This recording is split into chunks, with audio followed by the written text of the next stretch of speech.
With me in the studio now, I have Professor David Aworawo, Professor of International Relations and Strategic Studies at the University of Lagos, and Jide Ologun, legal practitioner and national development advocate.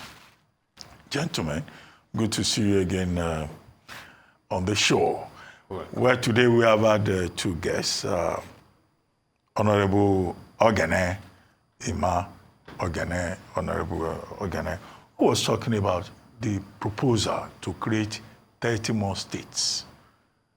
Well, the House of Reps is still a proposal, but the matter is out there in the public domain, and the reaction has been, well, let's say, misses.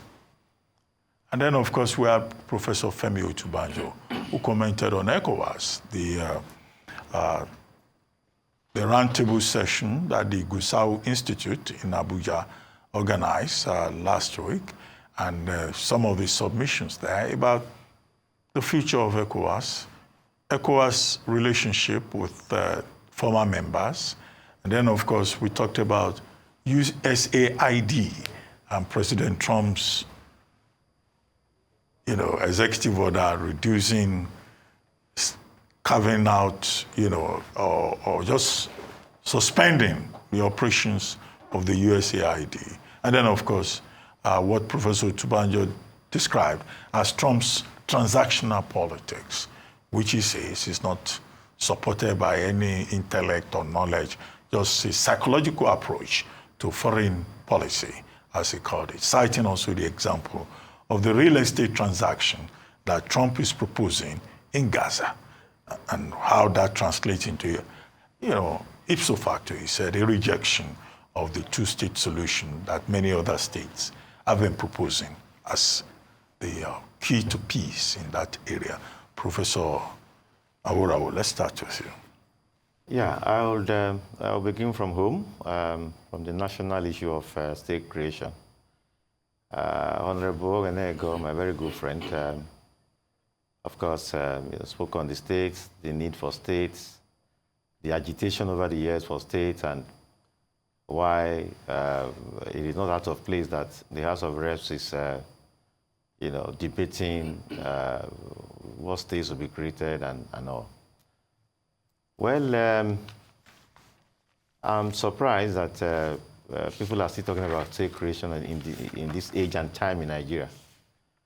It does seem as if our leaders don't really understand the things required for Nigeria's development that everybody desires to be actualized.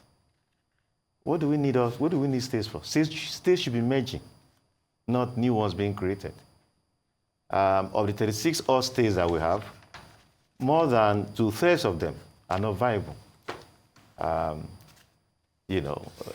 So you ask yourself, why do we need more states if the existing ones are not viable? It is, to be fair, the 2014 confab recommended state creation. And I'm very surprised, considering the caliber of people gathered, to deliberate and then present that report. When you want to, start, embark on something, you put all the cards on the table. And if you ask me, it's a colossal waste of time. If they go ahead with it, they will be setting Nigeria back. Already we say cost of governance is too high. If they now create even more states, which will further heighten cost of governance, is this states just for the sake of states? To me, it's a wrong move. You should perish the idea. For instance, say Lagos, they want to create Lagoon State and Lagos State. This Lagos with this small landmass, they want to carve another state out of the Lagoon State. It's so ludicrous. The Delta State, they want to create a Warri State. So the Urobo are going to be split again to different states. But they want to, no. I want to just appeal to members of House of Reps, the presidency, and politicians that are angling for their own fiefdom within the Nigerian polity, where they will preside and govern. Nigeria does not need any more states. Nigeria, if it were possible, what we should be talking about is merger of states. States that are just created are not viable, we don't need them. Take the US, for instance. US has 50 states. One of them, California, the GDP of California for last year is over 4 trillion.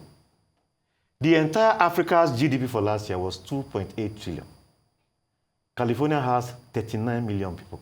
Africa has 1.3 billion people. Nobody is saying, oh, California, because it's rich, now let us, what do we need them for? So please, my appeal to National Assembly, politicians who are so ambitious, and they should perish the idea. They should not waste taxpayers' money on what to further set Nigeria back. Anybody who is pursuing it is either ignorant of what Nigeria needs to develop, or he's simply perverse and want to just carry on and let us grab. People have talked about, some states are getting more because of they have been broken. It doesn't matter. Those who are parasitic are not the most developed. If you are productive, forget about the small ones that other people will take and just forge ahead. That is my position on state creation. It's a mistake. It's something that I would say, don't go there. They should just leave it where it is and focus on more serious things that affect Nigeria. Then Professor Otubajo, he spoke on several issues. I'll begin with ECOWAS, which it's true. You cannot really find any international organization that is able to fulfill its objectives. But some do better than others. Like he rightly pointed out, that South Africa's ability to, bring its weight to bear on SADC has made SADC very successful. SADC came on stream almost 20 years after ECOWAS, and it has gone further ahead of ECOWAS in terms of integration and promoting development in that sub-region. So while we say that we cannot say ECOWAS totally failed, we can also make an addendum by saying that ECOWAS hasn't done well. Let's call a spade a spade. ECOWAS hasn't done nearly as well as expected. How much of that should be Nigeria's concern? Well, like you pointed out, Nigeria has its myriads of problems already. And these days, I was in Abuja the other time where we're recommending foreign policy for Nigeria. One expression that featured more than any other one in the document we submitted was quid pro quo, something for something. Nigeria has done enough in carrying the burden of other people. And of course, it's only what you have that you can give. So where we are now, unfortunately, it doesn't seem that ECOWAS will be able to make rapid progress anytime soon in its fulfilling its objectives, because the countries that should drive it, especially Nigeria, has its own problems, it's trying to struggle to solve.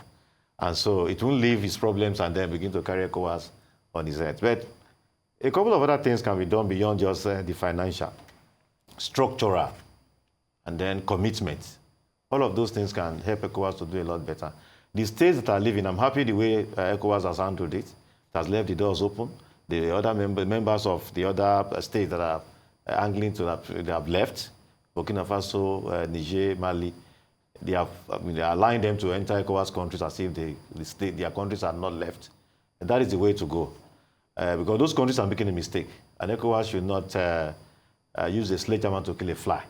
They should assist them to come back, because at the end of the day, it's the citizens of those countries that will suffer from what they will lose from leaving ECOWAS. And of course, they could also have nuisance value. They are big countries. Burkina Faso is very big. And if they say, oh, we shut our airspace, we have to spend more, we have to travel several other countries away from the straight line to be able to get to where we are going. So ECOWAS has done well in that. So leave the door open for these countries to come back. And we're even hearing that two of them are already talking about the possibility of coming back to join. As for Trump, I said last week when he announced this tariff, I call it childish. Some people call me later and say, you're calling American president's action childish. I say, well, I think that is the best, puerile. That's the best way to describe it. And of course, 48 hours after that, he walked back and said, oh, no, it was given 1 month. I mean, just policy flip-flop. So I agree entirely with Professor Otubajo that that approach in foreign policy making and implementation is very... I think the United States needs to take another look at its governance structure, and probably it's even its constitution. Take, for instance, the Paris Peace Accord that was signed, it was negotiated, and then it was approved by the American Congress. How can one man just wake up one day and say, America has left it? What about Congress that approved it initially? Because I know that the Kyoto Protocol of 1997 was not approved by Congress. And because it was not approved by Congress, the US was not part of it. This one that the US Congress approved, Obama labored, Kerry labored, they did the thing, and then the Congress approved. One man can just look and say, and that's the end of it. The same for USAID. It's a mistake, but unfortunately, the thing is going to affect several countries because people have benefited from it tremendously. I'm doing some research on climate change in recent times, and I discovered that a large chunk of what South Africa is doing on climate change is being funded by USAID. So all of those things will suffer. And of course, I know there are countless other programs that USAID has been carrying out. It's a mistake. Unfortunately, Trump is not somebody who would try to reason with in that way. Except something drastic happens that will affect Americans or affect his political ambition. That is what will likely knock him off to say, oh, let me walk a different direction. Unfortunately, people will suffer from those policies. But let's hope that the Americans will rise up and the American Congress will assert itself more before Trump drags them to Golgotha. Well, Mr. Ologun. Thank you. So let me start from... You left out Gaza, so maybe Mr. Ologun will So let me start from Trump and also start with Gaza. He has also backtracked that it was not a boot-on-the-ground approach he mentioned when talking about Gaza, but that like a real estate transaction to go out there and develop it. And he said that other nations with the technological and economic capacity should come in to develop that space. And according to him, Egypt and Jordan should help assimilate some of the refugees from Gaza. But those people are saying no, don't talk about that. And I think Trump is beginning to come to terms with the reality because some leaders of the world have warned him that you are elected president of America and not president of the world. But it's in his usual character to want to throw his weight around. And in the case of the US aid, the court has stepped in to say, hold your actions there because you are going beyond your executive mandate. And I respect the US for that. They can speak truth to leadership. So let's see where that goes. And for quite a number of his policies, I expect that he may need to sit back and look at how they may backfire on the US because, I mean, we are talking about Ecowas now.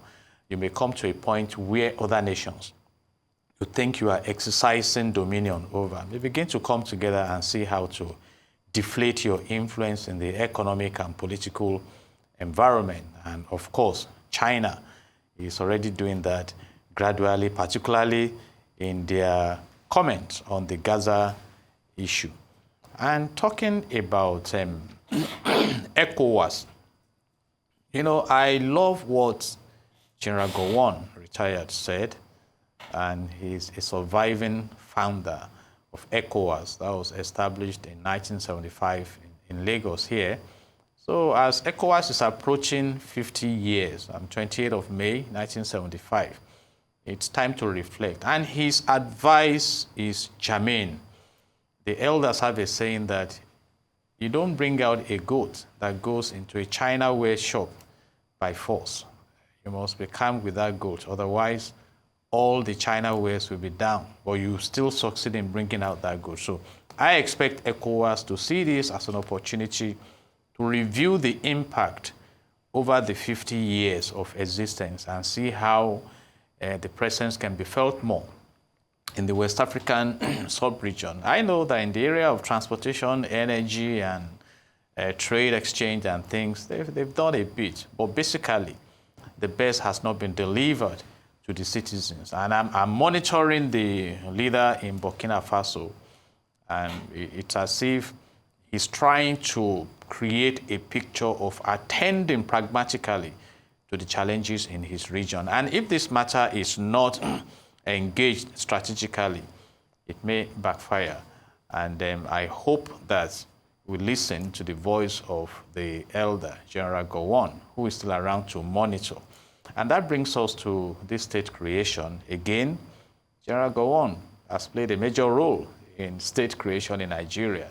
It all started in 1967 when we became independent from the colonialists and became a republic. We have three main regions in Nigeria. We have the West, the North, and the South. But for some reasons, in 1967, 12 states were created. And between 1967 and 1996, we have 36 states. And some are coming up now that let's have 30 states. But I can let us know, and like Honorable Kalu mentioned, if you go to Section 8 of the Nigerian Constitution 1999 as amended, it's not an easy thing to create states. In fact, one of the things is telling those who are proposing this is that, come, go and bridge in the gap. And that is why the 5th of March is given to them that hey, you need to tighten your applications because they've received similar applications in the past. And it's not just those who are in there that are agitating for state creation. Even some citizens who think that let's also have our people well represented. But I did a study on the poorest states in Nigeria, and it will amaze you. You know, being led by Sokoto State with I think about 78 point something % of poverty. So when we are talking about creating more states now, are we multiplying poverty over the land? Why don't we focus on making the existing states accountable? Because quite a number of them are not viable, and see how we can move in the direction of prosperity, or focus on returning to true federalism, where regions will manage their resources. Because I quite agree with Prof. that almost all the countries in the states are rich in resources. So let's first create the energy to carry that weight. Even with the 36 states we have right now, how well have we done for the citizens? Just the attempt to reform the tax system. We saw how some governors started shouting it to impoverish our people. So obviously, there's poverty in the land. But you should know politicians very well. I think a school of thought is saying, oh, maybe some of those in the National Assembly are wondering if I live here, I should go and become governor in a state. And probably when I finish as governor there, I return to the House of Senate. I think greater things should bother the National Assembly, because if you go by Section 4 of the Nigerian Constitution 1999 as amended, it says clearly that they have power to make laws for the peace, orderliness, and good government in Nigeria, and rather than now pushing for creation of more states. But let's see what the response will be eventually. And then I strongly recommend that please be pragmatic.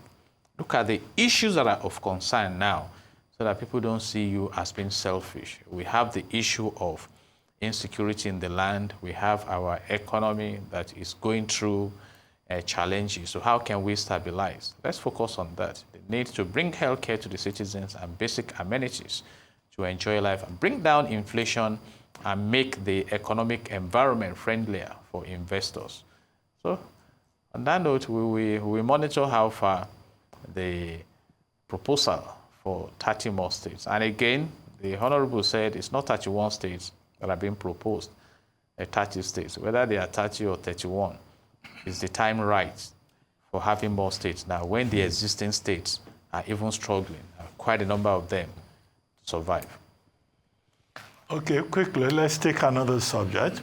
President Bola Tinubu has approved an increase in the retirement age for doctors and other health care workers from 60 to 65 years.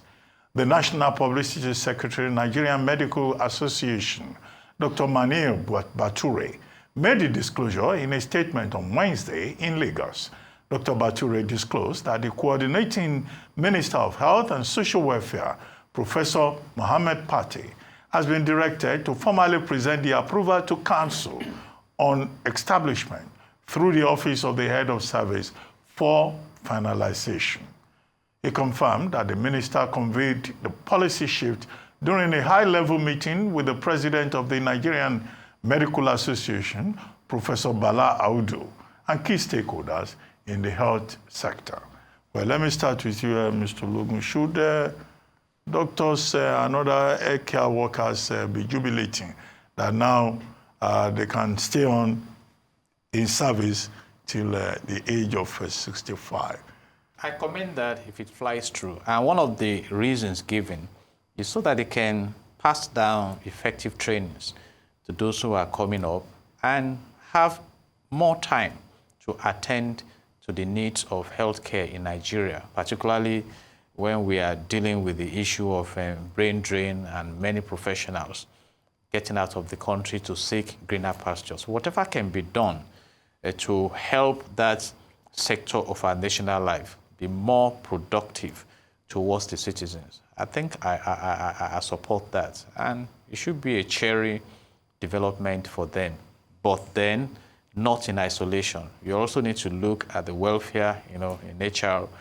We have focus on that because there are other issues too, like the new entrants. How much do they earn? How can you encourage them so that they stay? Because as you talk about the retirement age, you should also talk about the sustainability of those who come in there.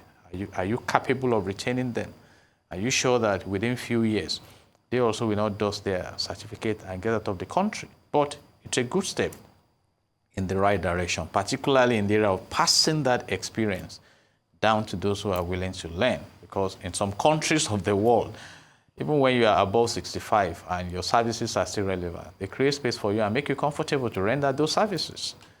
So it's a welcome development. Another view is that if people stay much longer in service, they will limit opportunities for younger doctors. And that is not proven that if you stay longer in service, you may not japa. But we are the younger doctors. That's the issue, the japa syndrome. Many of them have left the country. Anyway, Professor Aworawo. Yeah, I fully support the move. I know it will pull through. I mean, very few people will come and try to oppose it. It will go through, and many of the doctors will like it. The reason I say this is that we all know that our doctors are leaving, and understandably so. In migration, there's a pull and push factor. The pull is what pulls them there. The better things, they will get there.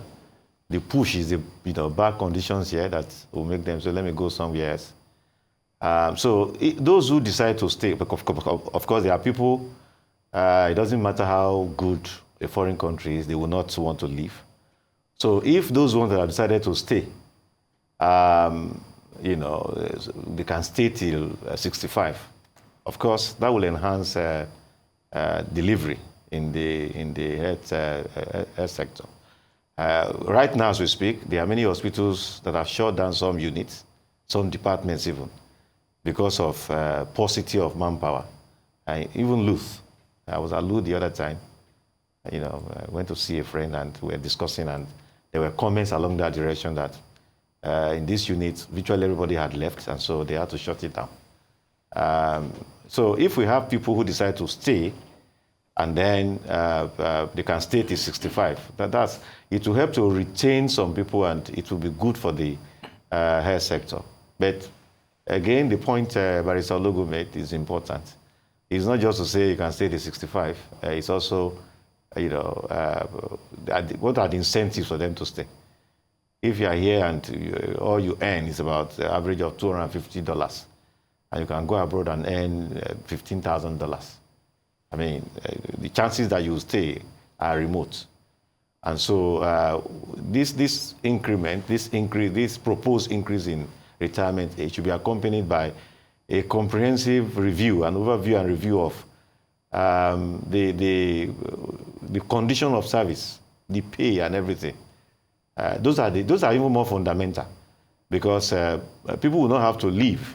It's just that our environment is an environment that is characterized by intense poverty. The other time in France, when they were trying to increase the retirement age, people people started rioting, protesting. They said they wanted to retire and go and rest and enjoy their retirement benefits. But because here, what you earn is so small, you want to hang on to your office till almost like kingdom come. So people will like it, they welcome. But I think it's to be good for the health sector. But as that is being done, there should also be deliberate effort to improve the condition of service, especially the pay of medical officers, not just medical doctors, everybody in the health sector. That is the only way to make that sector viable. Of course, in addition to equipment, ensuring that all that is needed for people who seek medical, attention can get it and can be well taken care of.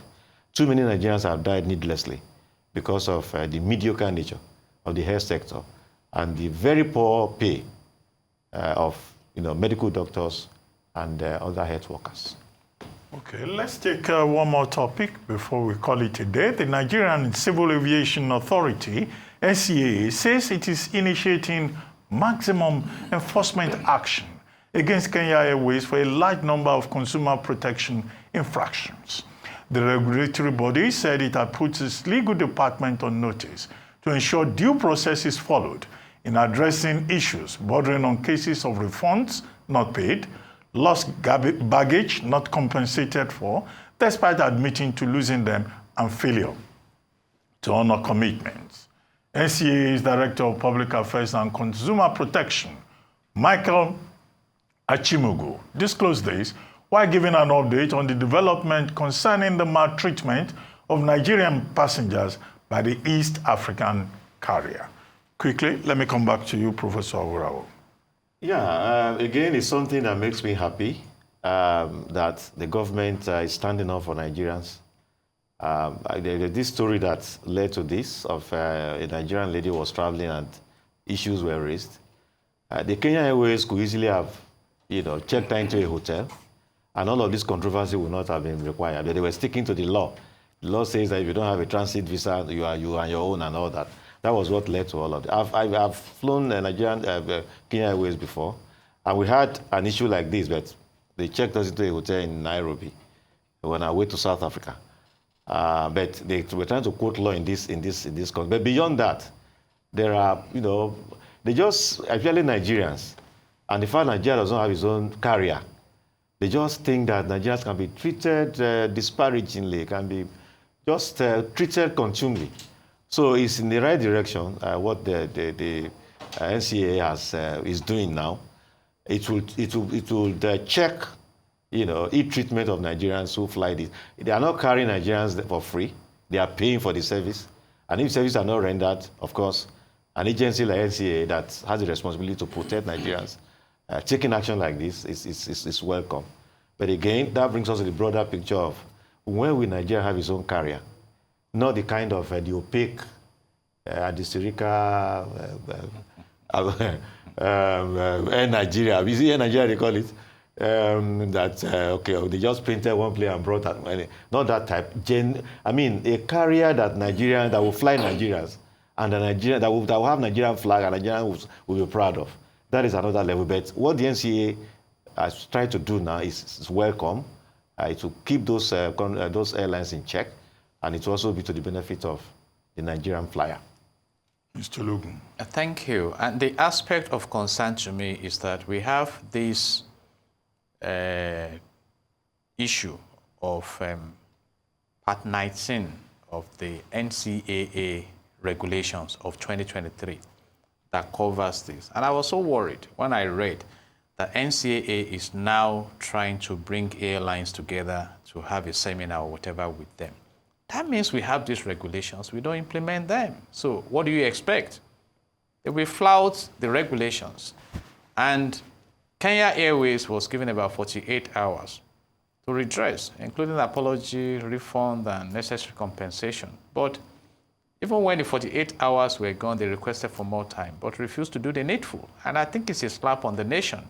And I align with the position of Prof that, what happens, they say that if a big trouble lands you on the floor, Tiny wants to be climbing on you. I think it's a time to reflect, and I challenge the aviation sector of our national life. Why shouldn't Nigeria be big in that space if we are indeed the giant of Africa? We have a lot of businesses in the aviation sector that these airlines leverage on, and we must be respected. We must be respected. What Gloria Mishore went through was quite traumatic. about 10 hours delay plus another like 17 hours, and she was not given the requisite, attention to make her comfortable.